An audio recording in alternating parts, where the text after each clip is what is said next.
Good morning, everyone, and welcome. I'm Amy McKlindon, and I am honored to be your worship leader today.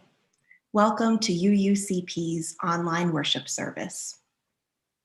In this time when we are physically distant, we believe it is an act of love and radical inclusion to worship online and to be together in this way. Welcome to our worship. Welcome home. For those of you who are joining us for the first time, welcome.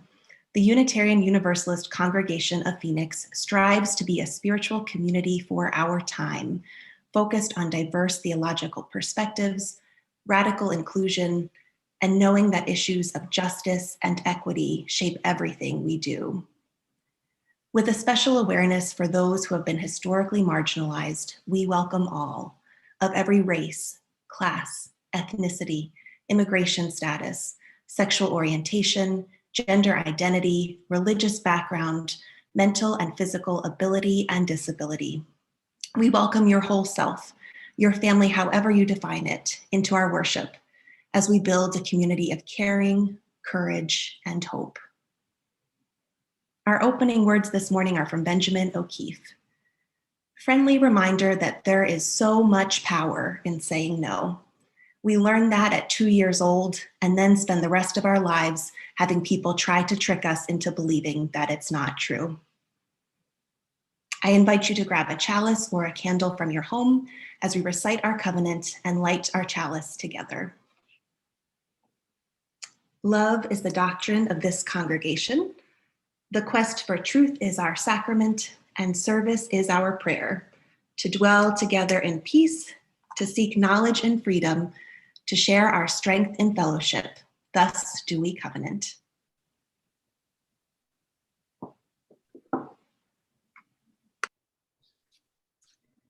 Good morning. Let me introduce our worship team today. I'm Carrie Lifshitz, and I am your worship associate for this morning. In for our Director of Children's Ministry today is the amazing Sherilyn Wally and her Legos. So, our pianist is Mary Coda. We got to listen to her live this morning, which was beautiful. Thank you, Mary. Our Zoom operator today is Bonnie White, and our chat chaplain is Brad Chapman. Vince Waldron will also be joining us via video. Our chat is open. You can chat with everyone or just to our panelists.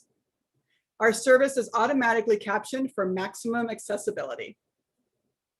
And as always, we invite you to check into UUCP on social media with the hashtag UUAnywhere. There's so much to do in our community, which you can find in our newsletter Compass. You can sign up for Compass at our website, phoenixuu.org. And there are a few announcements I'd like to point out to you. Well, it's hard to believe, but the start of a new school year is upon us. This means the Maryland school could use supplies. They're in particular need of glue sticks and both broad and fine line markers. We will keep you posted on when we can volunteer there again, so look out for that announcement. If you have questions, please contact Kathy Kim. Additionally, our governor has found it prudent that we have an anti-mask mandate in our schools. This is particularly dangerous for our children who are under 12 who cannot be vaccinated yet.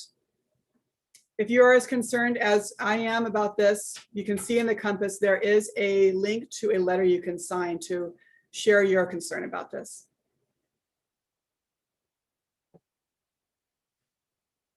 Our offering is being collected virtually, just like our service. And this week is a Share the Plate week, and our recipient is No More Deaths.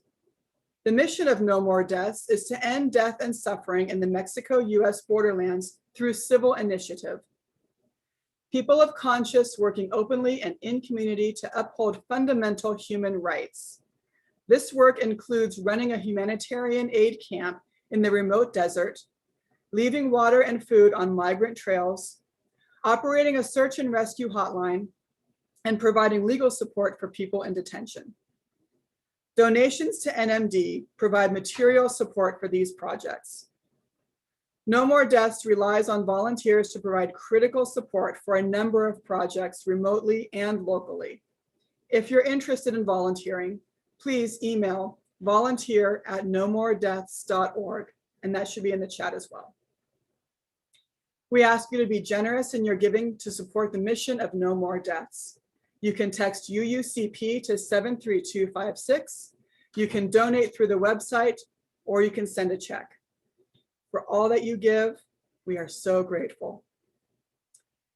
We will have a representative from No More Deaths joining us at coffee hour today following service.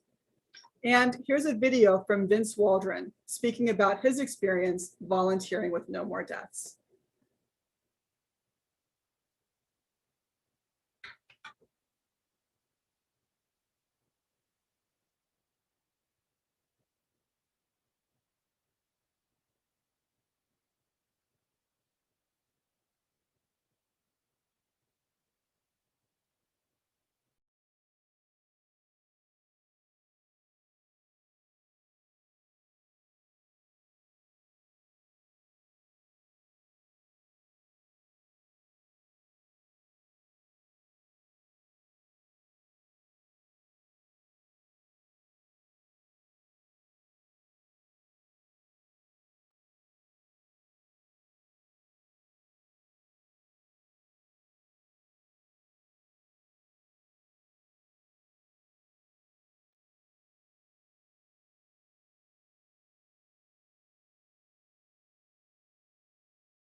We heard the news while we gathered in a church cafeteria in Ajo, Arizona.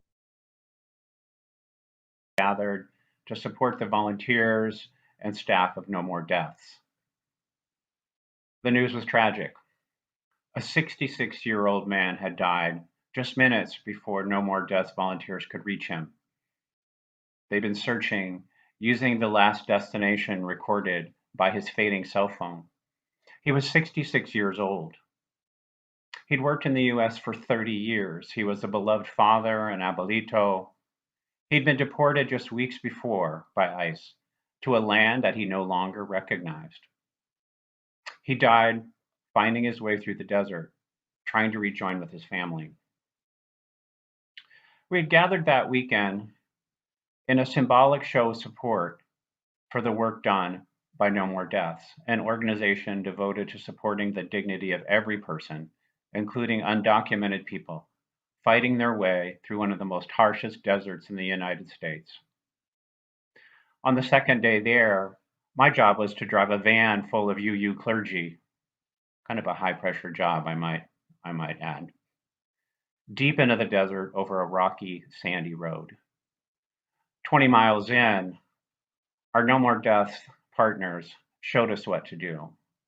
We distributed gallons of water across the desert landscape, a harsh and beautiful place, but no one should be walking there on a June day.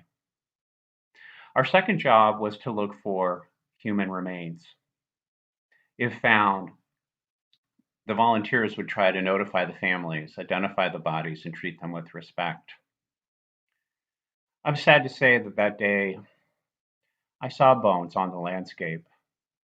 I don't know now if they were human or animal, but it was one of the most memorable experiences of my life.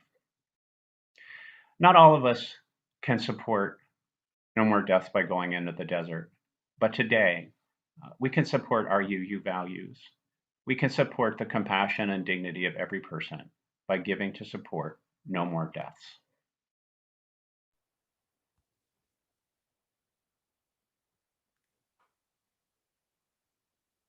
Today's offering music is A New Hiding Place by Harry T. Burley. And as I play, I invite you to donate to No More Deaths.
Good morning.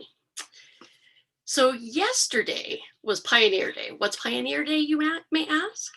Well, Pioneer Day is the day that celebrates when the Mormon pioneers made it to the Salt Lake Valley back in 1847. Now, I grew up Mormon, so I grew up celebrating Pioneer Day. It is a fun day to celebrate. You get to put on bonnets and you get to put on bandanas like I'm wearing today.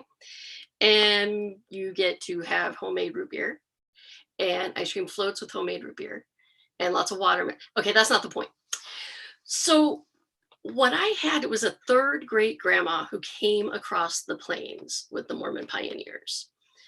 That means that she walked a long way. And I like to imagine packing up for that trip went something like this. Her dad said, "All right, everybody, time to pack up."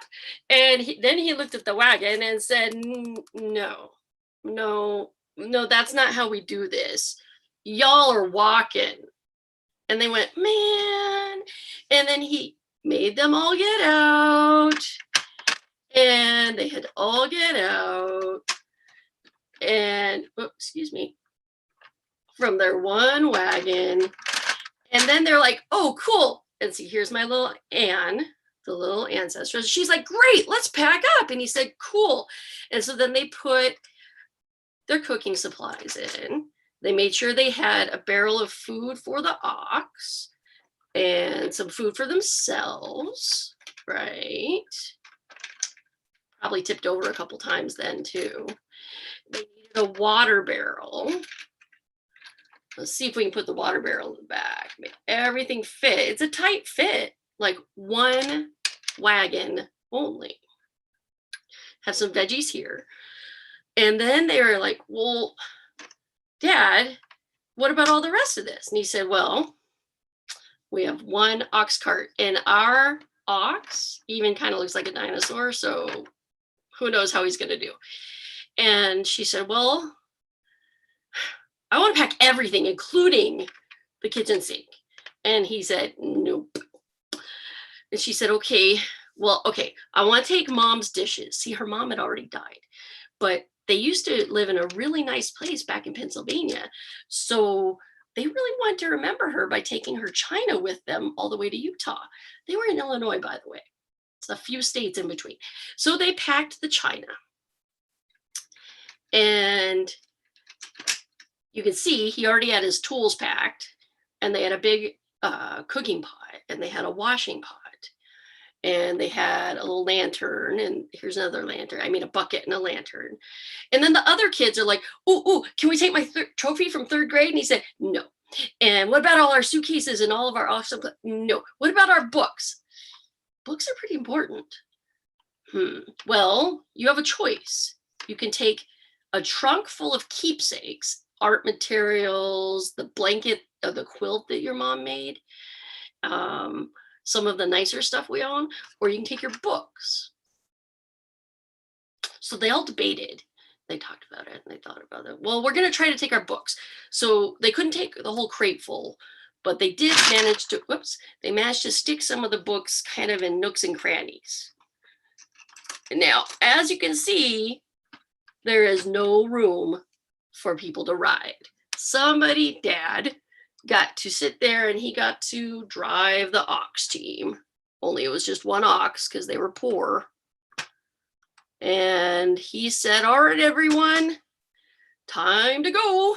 And they started walking. And they had to leave all the rest of their possessions behind. And they walked. In fact, there's a whole song I know. Some of the Zoom kids know it. Pioneer children sang as they walked and walked and walked and walked. So they walked all the way through the state of Iowa. And it was getting pretty tough. And that ox was getting pretty tired. And they kept walking. And they would sing sometimes. There was another song we used to sing. Here goes the ox cart Oh, so slow. It's pulled by an ox, of course we know. The wagon wheels creak as they roll along. Creak, creak, creak, creak is their song. Well, then they got to Nebraska. And you know what happened? One of those wagon wheels came off. And oh no! So you know what the family had to do? They had to look at all the stuff. And they figured out how to fix that wagon wheel. Thank goodness, because they had Dad's tools. But they had to leave some stuff behind. Couldn't leave the food behind. Couldn't leave the water. Couldn't leave the food for the ox or from the couldn't leave the tools, because how else were they going to farm and fix things? So you know what they had to do? They left their mom's china behind on the side of the road. So sad, but they had to make choices on what was important. Okay, so then they keep walking and walking. They get through Nebraska, and then they get to Wyoming. It's getting kind of cold now, and one of the kids got sick. Well, everyone has to keep moving. There's no hospital because this is pioneer times, and literally all you have is prairie. It's like being in the desert, prairie, and it's hot. And this kid got sick and needed to be in the wagon. Well, kids weigh something too, and that ox is getting tired. Sorry, Dad. In fact, half the time Dad was walking along just leading the ox. So they had to take the books out. Couldn't take any of the provisions. They did get rid of one of the pots. They're like, you know, we can make do with just one pot. So we'll get rid of one of these pots, and that's a little bit less weight. And how the kid can ride in the wagon until the kid gets better. That's good. And they kept going and they kept walking. Fortunately or unfortunately, they ate their food up. There wasn't much left, but that was a little bit less weight. So there's not much food, not too much water left, but they still need to carry the barrels. You know, they decided they could do without that cleaver. Kid finally got better, but the ox was getting pretty darn sick.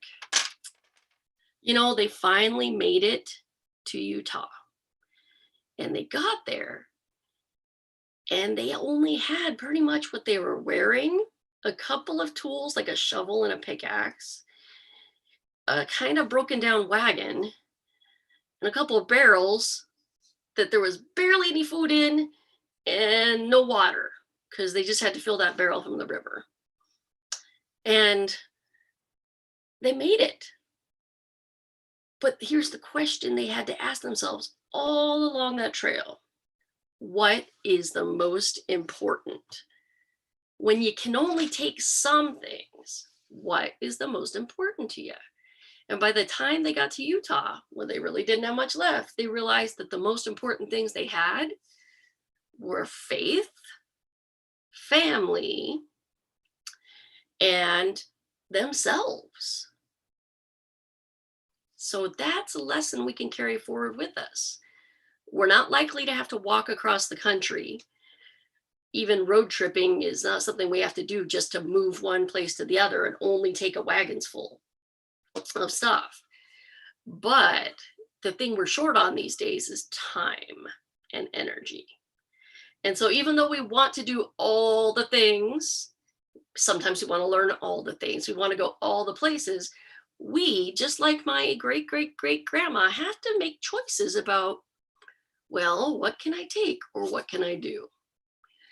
And it's important to figure out what's really valuable to you.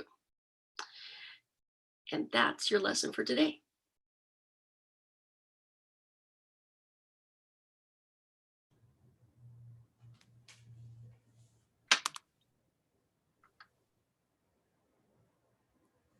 Good morning. Our opening hymn is We Are a Gentle, Angry People. I invite you to sing along as I play.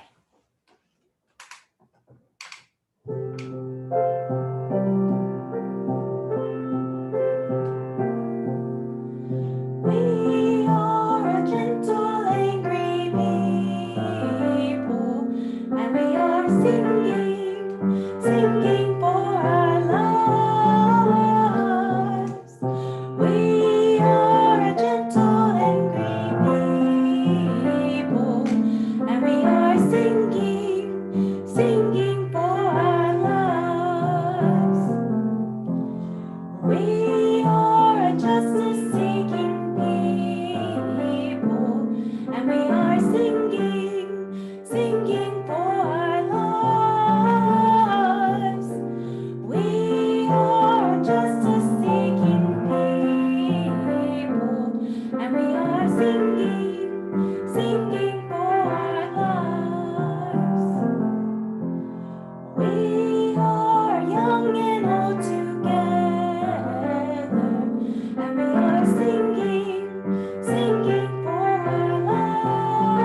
Thank you. It is the time when we share the joys and sorrows of our community. Being together, it is good to share, to support each other, and to connect. I invite you to write any joys or sorrows that you wish to share with our community in the chat. Please put your name at the beginning so I can share who it's from. And if you wish for it to be private only to me and not to be shared, please put the word private at the beginning and send it just to panelists so that we can hold it in our hearts. While you're entering your joys and sorrows in the chat, let me mention a few in our world. I know many of us in the Phoenix area share the joy of soaking in the rain over these past few days. And at the same time, I want to hold space for the devastating impacts of climate change that we continue to see unfold this summer around our country and our world. And I also want to recognize the fear and concern that many of us are experiencing as the Delta variant drives COVID cases upward. This morning, as we're reflecting on saying no, I encourage all of you to think about the no's that you can say to keep ourselves, our loved ones, and our communities safe and well.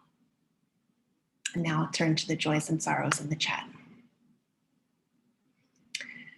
From Vince and Kathleen Waldron, we are so excited that our son Luke and his girlfriend Sierra have left Brooklyn, New York, and started their trek, although not by covered wagon, west to their new life in LA.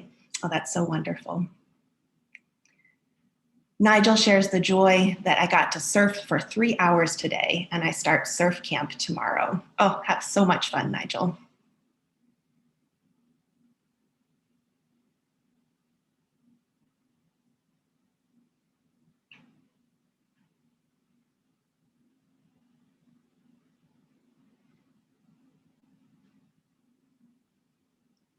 I'll give a few more seconds in case there are other joys or sorrows that folks want to share.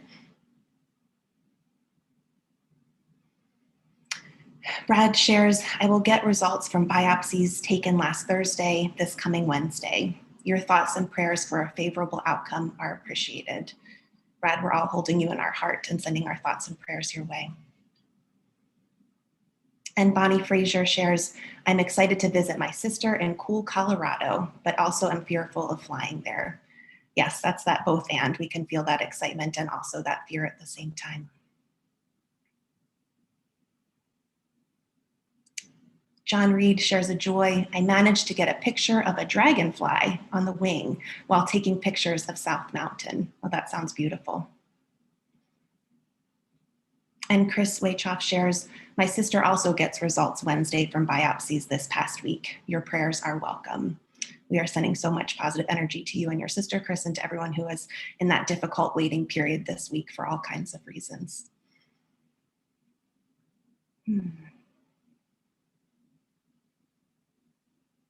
As we share all that's been shared and all that remains unshared and close to our hearts, I invite you now into a time of meditation and prayer. I invite you to settle in and take a few deep breaths.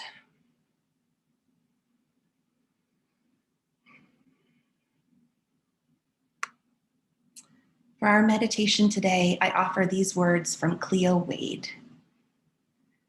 As the world begins to open up more and more for some, I have noticed a rush to go back to normal. I hope we can remember that normal wasn't working for us before the pandemic. Rushing, overscheduling, trying to be friends with or liked by everyone, being half in the world and half on our phones, constantly feeling FOMO, coping instead of healing, doing instead of being, creating bubbles instead of beloved community, believing that a busy life is automatically a meaningful one. The world didn't stop because the world never stops, But things slowed down, changed, shifted, and so did we.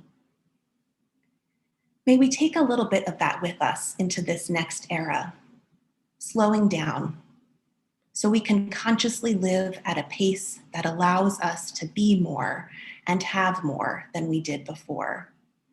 More life, more laughing, more presence, more vulnerability, more rethinking and reimagining our world, more love, more witnessing, more make-believe with our kids, more self-nourishment, more togetherness, more grace for ourselves and everyone else, more fun, more life. Amen. Blessed be, and Ashe. Today's centering is the African American spiritual Swing Low, Sweet Chariot by Florence Price.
I'm a scientist.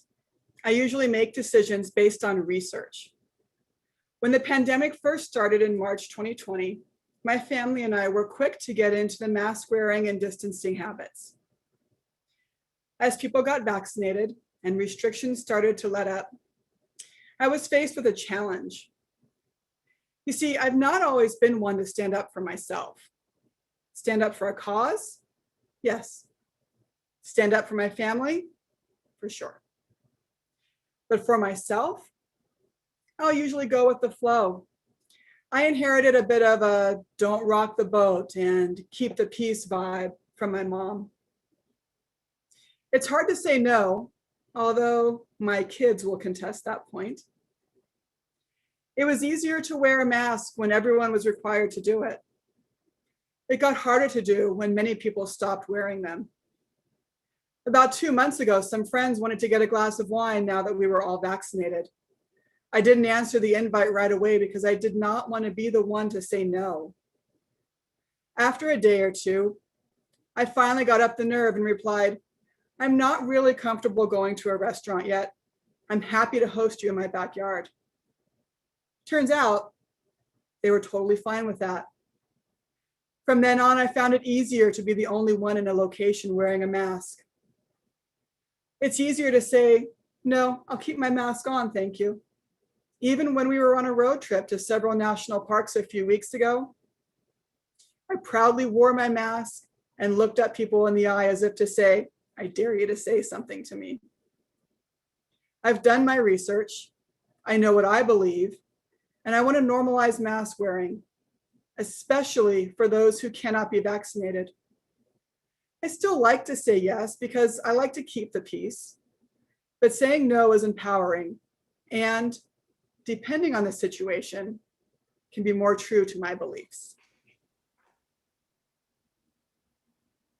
This is Frank Sinatra's My Way, and I think it's clear how it connects to our theme today.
Thank you, Mary, Carrie, Sherilyn, all just so wonderful today. So last summer, I stood before all of you here from my dining room and proclaimed the value of saying yes and. Sam shared a reading from Tina Fey that said, the first rule of improv is agree. Start with yes and see where that takes you. We have these messages of yes all around us. Shonda Rhimes wrote the book, The Year of Yes, in which she committed to saying yes to each invitation that came her way for an entire year, and then celebrated all of the joy and opportunity that created in her life. Yes to me has always had a positive connotation. Yes is an opening, a possibility. Yes is an act of service and love, something that I think those of us socialized as women feel especially. And, see what I did there? No is equally, if not more, important. I recognized it when I drafted my Yes and sermon last year, and I snuck in one sidebar about it at the time. I said, quote, I want to still acknowledge the very important role that saying no has in our lives, for our safety, for setting boundaries, for standing up and speaking out against acts of hate. That's a topic for a whole other sermon, the art of saying no, and something I'm continuing to work on in my life as well, end quote. So here I am, giving that whole other sermon. and it feels particularly appropriate coming on the heels of a year of saying no induced by the pandemic. COVID-19 wrote all of us a permission slip to say no. And as an extreme people pleaser, I can't tell you what a sense of relief that brought me, especially in the midst of so much uncertainty and fear. The pandemic presented an external factor I could point to without having to shoulder the full weight of the no all on my own. It gave me the chance to practice saying no, knowing that for the most part, I would be afforded a level of grace that I couldn't always count on pre-pandemic. No hurt feelings if I didn't make it to a social gathering, although those weren't really happening anyway. More understanding and flexibility at work as my colleagues all juggled their own evolving home lives. Beyond the smaller everyday no's, I noticed a wave of big no's happening in my own life and in the lives of my loved ones. Being forced to face our own mortality and sit quietly with ourselves, we said difficult no's to live in greater alignment with our values and to make the most of our precious, fleeting time. We said no to relationships that didn't allow both people to reach their full potential for happiness. We said no to jobs that were unhealthy and unfulfilling. We, and by this we, I'm referring to many of my white siblings and me, said no to remaining complacent and complicit in upholding white supremacy and anti-Black violence after lifetimes of sheltering ourselves in our own privilege. Ironically, having my choice or sense of agency taken away by the pandemic brought me freedoms I could have never imagined. For example, and my family members joining us from the East Coast can vouch for this, I am a firm upholder of the traditions in my family, specifically around Christmas. I remember coming home from my first semester at college to find that my family had decorated for the holidays without me, and they had put everything in all the wrong places. In my mind, the dancing Santa goes on one particular windowsill, and the mantle decorations have to be arranged in just the right way. So naturally, I immediately set about reorganizing everything. I couldn't imagine a holiday celebration in which anything was different from how it's always been. And then this year came along. And like many of us, I spent the holidays physically separated from my family. It was one of the harder calls I've had to make to my parents, but after some tears, they ultimately understood and respected that I had to say no for all of our safety. Forced to face a holiday without the traditions that bring me joy and comfort, I had to improvise. And it honestly ended up being just what I needed. Rather than having to stick to the script of what Christmas should be, I could do whatever I wanted in a way that honored me and where I was at after a particularly difficult year. I could freely choose me by saying no to the traditions and the expectations, no to putting on a happy face for others, and just do what felt right for me in each moment. And in doing so, I learned unexpected lessons about myself, my resilience, my flexibility, and my ability to tune in a little more deeply to what I'm needing. No gave me that space and opportunity, and it's something I don't want to lose sight of now that we're moving into a time with more choices available to many of us. Many of us have had our first joyful yeses in recent months, as the adults and youth ages 12 and older in our community have had the opportunity to get vaccinated. Alongside all of that joy remains trepidation, uncertainty, and some good old social awkwardness thrown in after so much time apart. We're continuing to navigate all of the consent issues that Reverend Christine preached about earlier this year. Being intentional about asking one another and respecting our individual comfort levels with things like gathering in person and hugging, as well as boundaries around masking and maintaining distance. Carrie shared how she's been navigating this in her reflection, and I invite each of you to think about, how are you showing up in these moments? What new boundaries have you put in place? How do you tune in to how your own needs and boundaries may be shifting over time? In addition to having open, proactive, and respectful planning conversations with others around our individual needs, I'm finding the need to be really intentional and honest with myself. I've always been an introvert, but my capacity for in-person social interaction is not where it used to be. When I saw my parents for the first time, I let them know ahead of time that I was overjoyed to be seeing them. But I didn't know what it would feel like to be with them all the time for a few weeks after several months of living on my own and doing things my way. I can't imagine the old me voicing that need or boundary, and I'm so glad that I did. I can't assume that others will know where I'm at or what I'm needing. It's up to me to communicate that. And in many ways, the pandemic has given me some time to practice that. In fact, it's forced me to.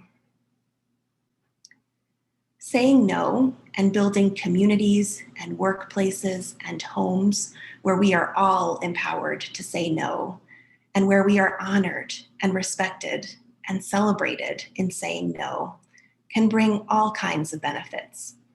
Greater comfort, more time, more space, more justice and equity, greater understanding of ourselves and others. I could go on and on.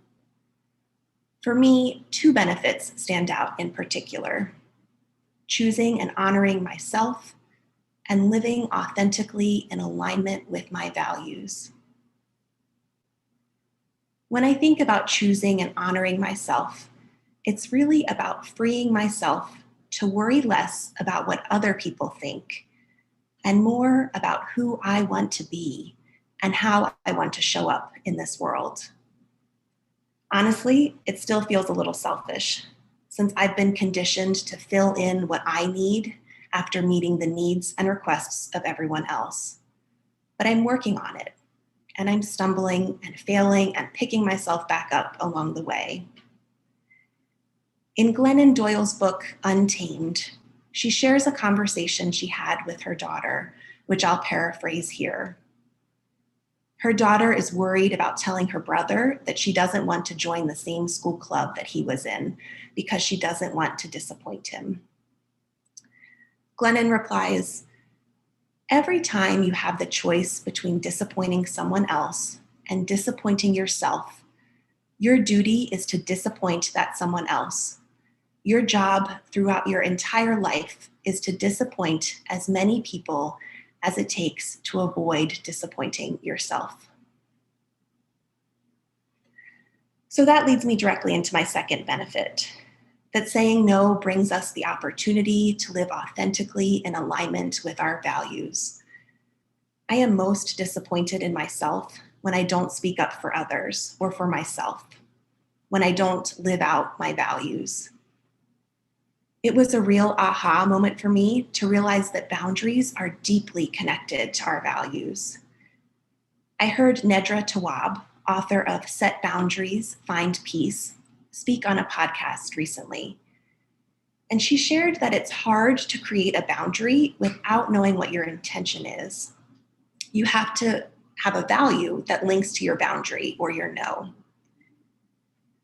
She encouraged listeners to identify their core values in the areas of family, friends, work, travel, health, and mental health, and then use those values in each of those areas to guide the boundaries we need to set with ourselves and others. That act of naming the value, even and especially if just to ourselves, can help us to stick to our no's, even the most difficult ones. We've heard so much about the new normal at every turn of this experience. I don't know that there ever really was or will be a normal, but I do believe that there is an opportunity here to be intentional about what will best serve us individually and collectively moving forward. You preach the sermon that you need to hear, and so I'm here today writing my permission slip to say no and inviting all of you to do the same. May we tune in to ourselves and our values. May we set the boundaries and say the no's that we need to say in order to fully say yes to ourselves and to the world and life we wish to co-create together. May it be so.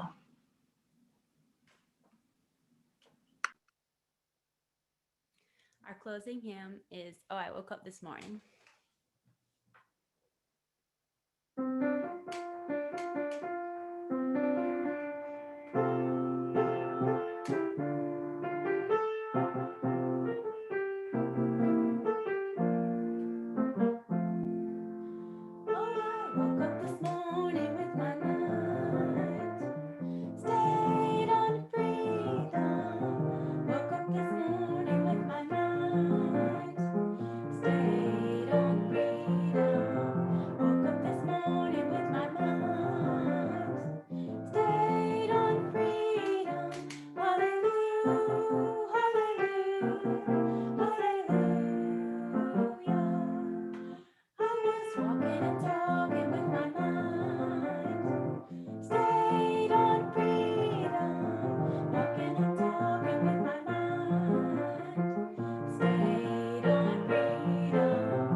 Thank you.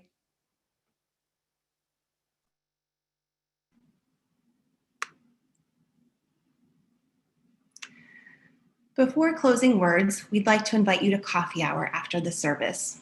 We are so lucky to have Eleanor from No More Deaths joining us, so please do stop by coffee hour to say hello and to learn more about their important life-saving work. The link is in the chat and it'll be on the final slide as well. Visitors, we hope you'll join us. We are a friendly bunch. And a reminder to please continue to check in on each other. Our closing words today are from Elizabeth Gilbert. Everyone who has ever changed their life or laid claim to their own destiny began by surrendering to 2 words, not this. It's okay if you don't know yet what happens next. You just have to be honest about what your deepest truth is telling you, which is not this. If that's what your body, heart, and soul are trying to tell you, listen. Amen, blessed be, and Ashe. Go in peace, go in love.